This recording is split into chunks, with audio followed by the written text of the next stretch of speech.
네, 오늘 증시 마감 시황 정리해 보겠습니다. 증권팀 조현 기자 나와 있습니다. 자, 오늘 미국발 훈풍에 상승 출발했던 코스피가 그런데 1980선으로 다시 떨어졌네요. 자세한 시황 소식 전해주시죠. 네, 오늘 외국인은 올해 들어서 최대 규모의 매도세를 보였습니다. 이에 코스피는 또다시 해외 증시와 따로 놀기에 나섰는데요. 전날 뉴욕 증시는 고용지표 호조 소식에 다우지수가 10일 연속 사상 최고치를 이어갔고 또 유럽 증시도 강세를 나타냈습니다. 하지만 우리 증시는 좀처럼 상승 탄력을 받아내지 못했습니다. 오히려 선진국 증시와의 디커플링 현상이 눈에 띄는 하루였는데요. 15일 코스피는 어제보다 15.63포인트 0.78% 떨어진 1986.50으로 마감했습니다.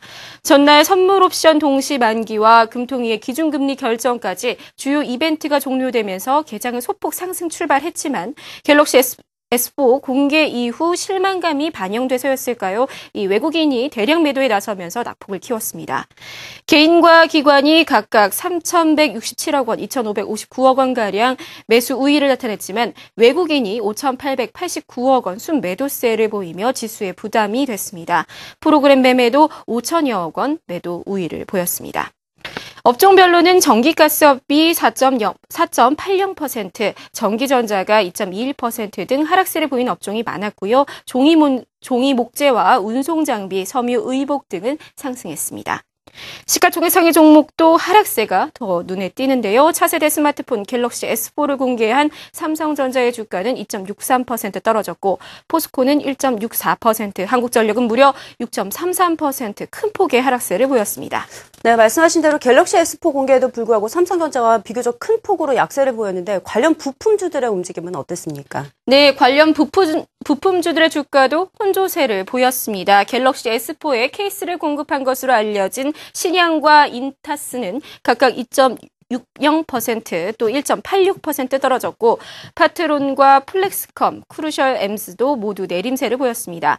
삼성 SDI도 1.40% 떨어졌고요. 삼성전기와 대덕전자도 하락했습니다. 갤럭시 S4에 대한 기대가 전 세계적으로 컸지만 막상 열어보니까 그다지 혁신적이지 않다라는 말이 나오는 듯 생각보다 반응이 좀 미지근했습니다. 하지만 와이솔은 7.41%, 옵트론텍은 4.32%, 또 눈동자 인식 기술 관련주로 꼽히는 슈프리마는 3.35% 상승했습니다.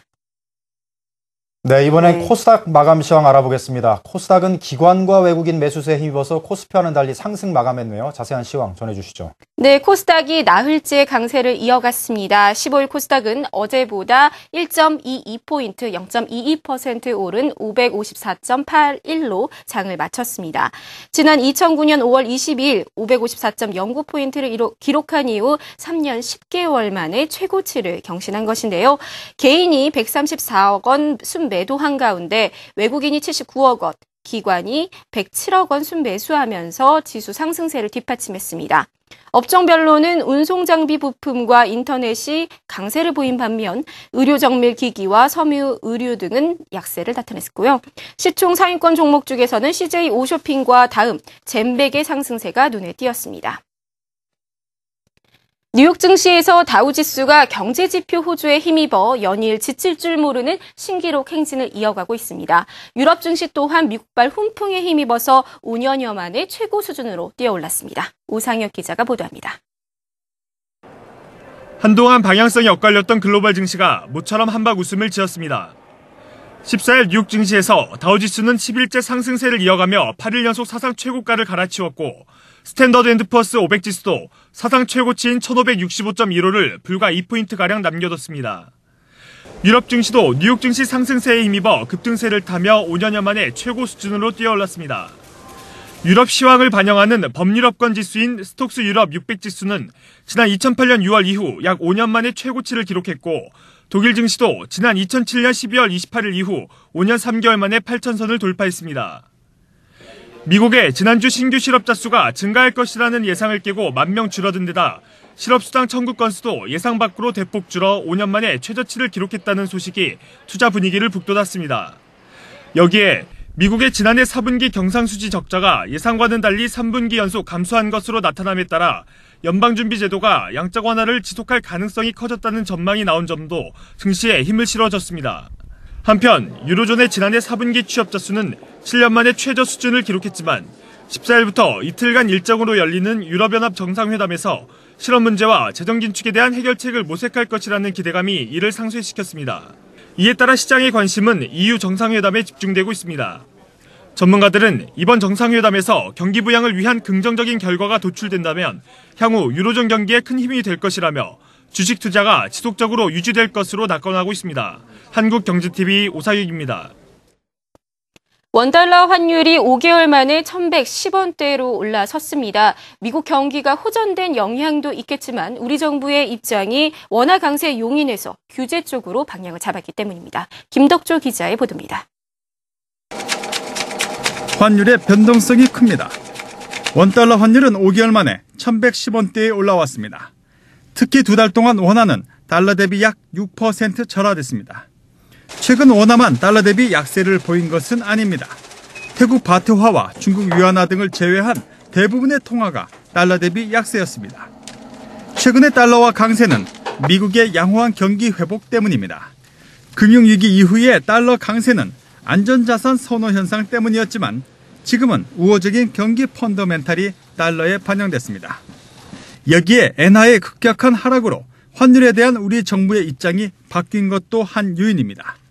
실제로 지난해 6월 이후 원화는 달러 대비 3% 절상됐지만 엔화는 달러 대비 21%나 절하됐습니다.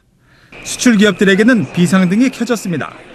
올해 1분기 우리나라 경제 성장률이 1%대로 추락한다는 전망까지 나왔습니다. 이에 따라 현우석 기재부 장관 후보자도 국회 인사청문회에서 지나친 엔화 약세가 가져올 부정적 영향에 대해 우려를 표명하고 환율 변동성 확대에 대비한 외환시장 안전장치를 강구하겠다고 밝혔습니다. 기존에는 우리 정부가 워낙 강세를 용인을 했습니다만 최근에 엔화 약세가 너무 가파르게 진행되고 있기 때문에 가격 경쟁력 약화를 우려해서 우리 정부의 정책 기조도 외환시장에 일정 규제를 가해서 워낙 강세를 저지하는 쪽으로, 특히 약세를 유도하는 쪽으로 바뀌고 있습니다. 김중수 한국은행 총재 역시 엔화 약세에 대해 좌시하지 않겠다고 밝혔습니다. 다른 나라를 타겟하는 것은 적절하지 않은 것이고 따라서 우리도 그러한 형태로 정책을 취하겠습니다만 하여튼 국내 경제에 미치는 하나의 영향, 그것이 긍정적이든 부정적이든 그것은 매우 면밀하게 주시해서 보고 있다. 수출 기업을 보고 있으면 환율이 올라야 하고 내수 부양을 위해서는 환율이 내려야 하고 바로 환율 정책의 양면성입니다. 새 정부의 환율 정책이 주목되는 이유이기도 합니다. 한국경제TV 김덕조입니다. 다음 주 주식시장은 2000선을 전후한 박스권 흐름을 이어갈 전망입니다.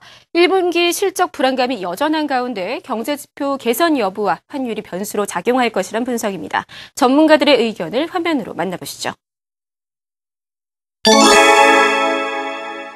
전반적으로는 글로벌 증시가 강한 흐름을 이어가고 있지만 국내 증시는 외국인 매도나 기업 실적에 대한 불안감 때문에 상대적으로 약세 흐름이 이어지고 있습니다.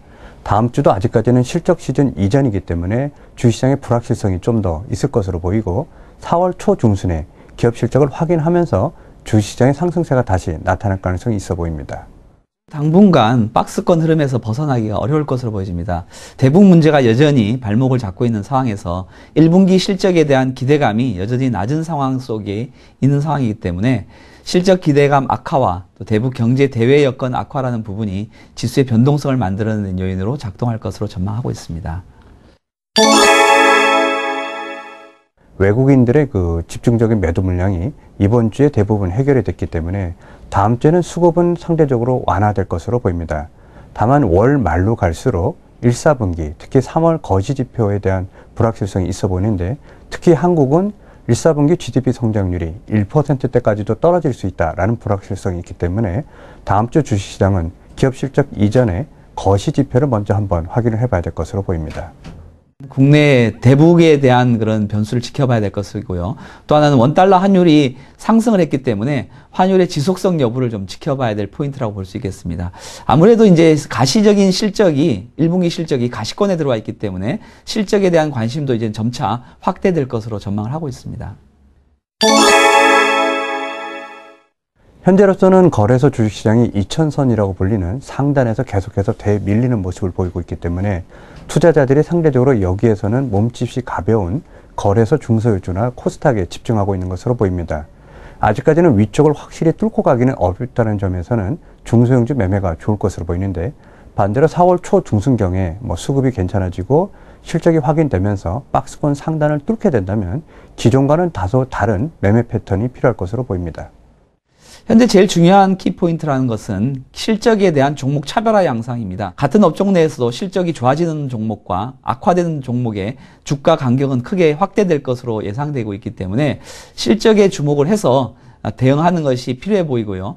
또 하나는 부품주들, 그 다음에 이제 소재주들, 이와 같은 쪽으로 어닝 개선이 나타나는 중소형 종목도 관심권에 넣어두고 봐야 될 것으로 전망하고 있습니다. 지금까지 증시 관련 소식 전해드렸습니다.